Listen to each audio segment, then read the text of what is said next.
Hello everyone and welcome to Karodesh Pandey academy channel. और आज ये बहुत ही शानदार वीडियो मैं आप लोगों के सामने लेकर के आया हूँ, जिस चैप्टर का नाम है स्टैटिस्टिक्स। चैप्टर 15 स्टैटिस्टिक्स के बारे में पढ़ेंगे हम लोग। और 4-5 लेक्चर लगेंगे इसको कंप्लीट करने में। थोड़ा अच्छा चैप्टर है, तो एक एक मतलब 2-3 पॉइंट को हम लोग लेंगे और एक एक उसका सेक्शन बना के इसको आपको समझाएंगे। तो आज हम लोग वही करने जा रहे हैं। और अगर कुछ लोग इस पर नए हैं और नए चैनल पे आए हैं तो कंसिडर सब्सक्राइबिंग।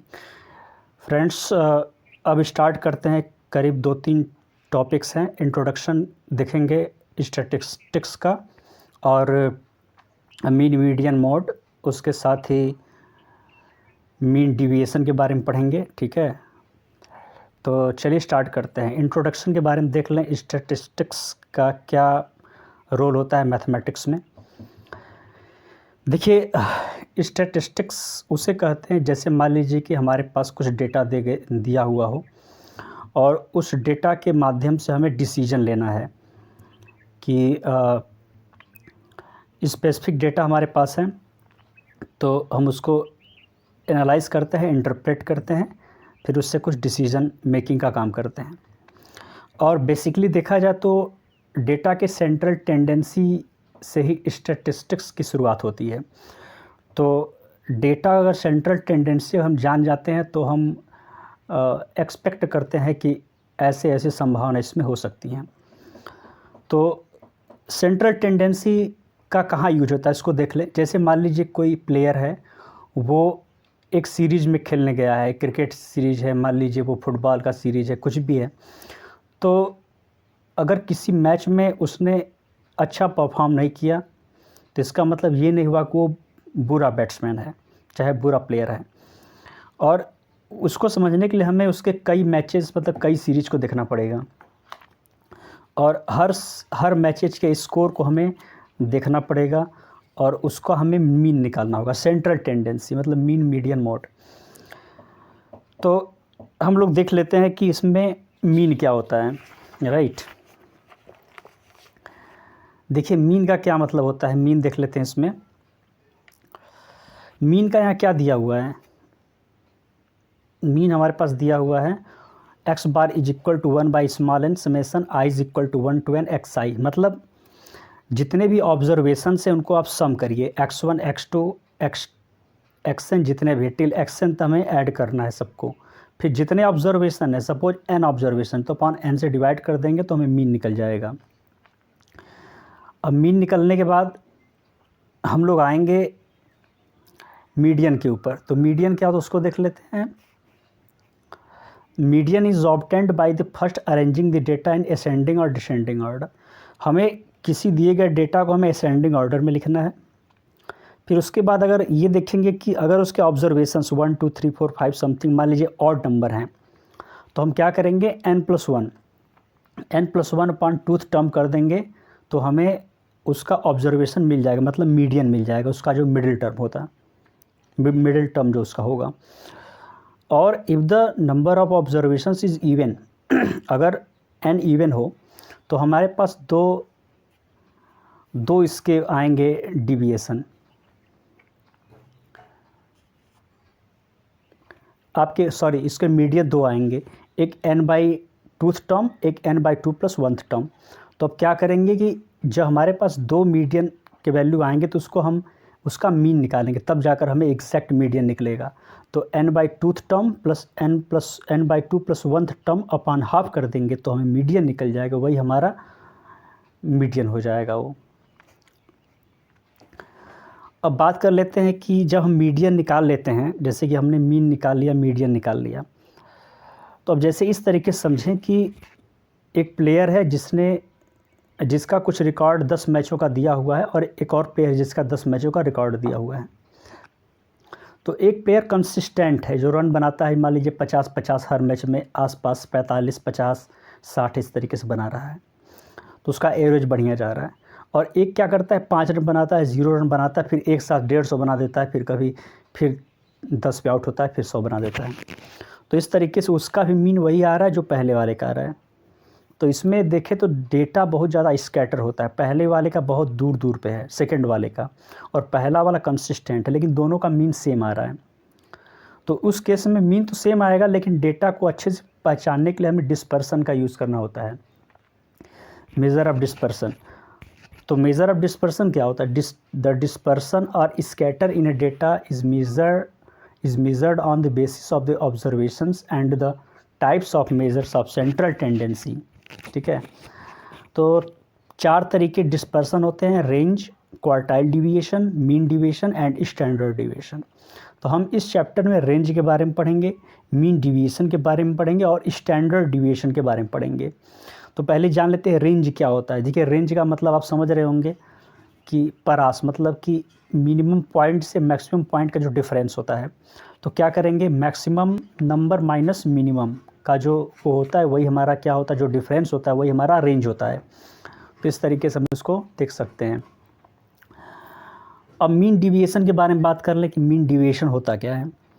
देखिए, मीन डिविएशन का मतलब आप समझ लीजिए,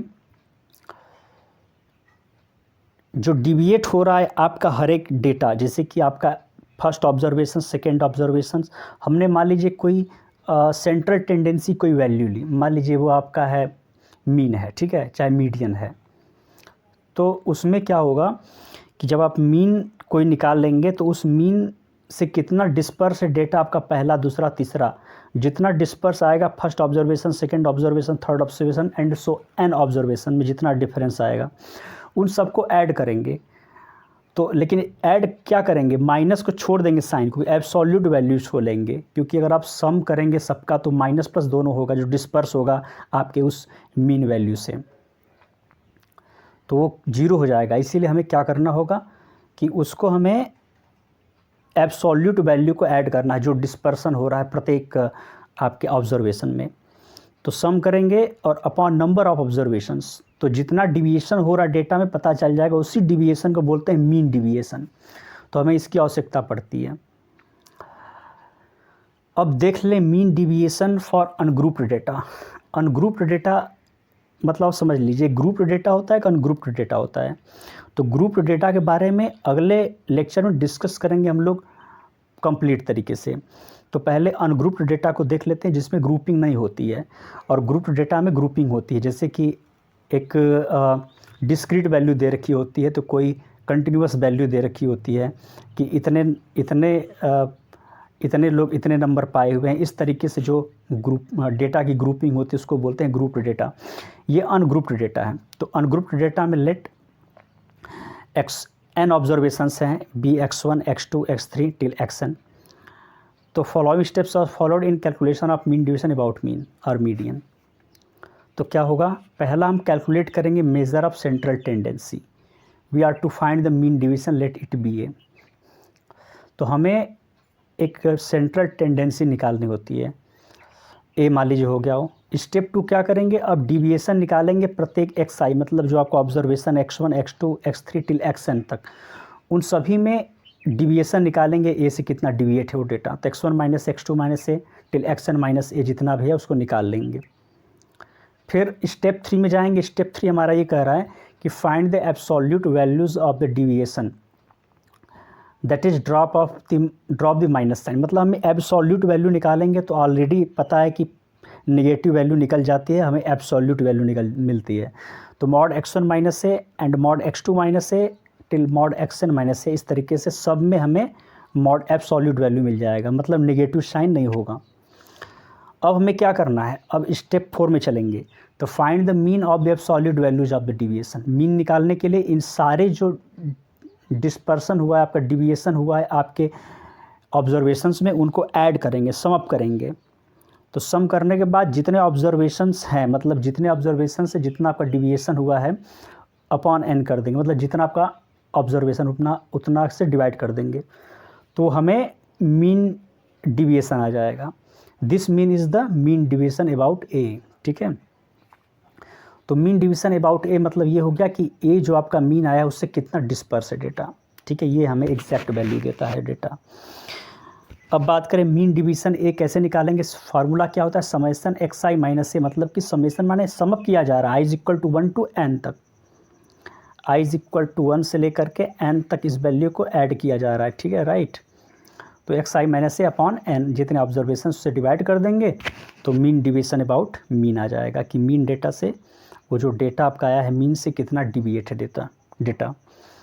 10 mean deviation x bar is equal to x bar भी बोलते हैं, ठीक है, 1/n summation mod x i minus x bar क्या है यहाँ पर, मीन है।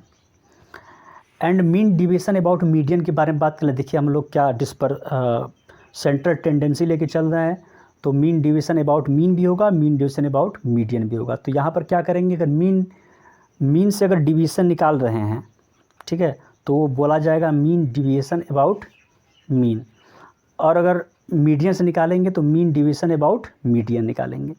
तो mean division about median is equal to 1/n summation i is equal to 1 to n mod x i minus M. तो यहाँ पर क्या है, कैपिटल एम क्या हमारा है, मीडियन।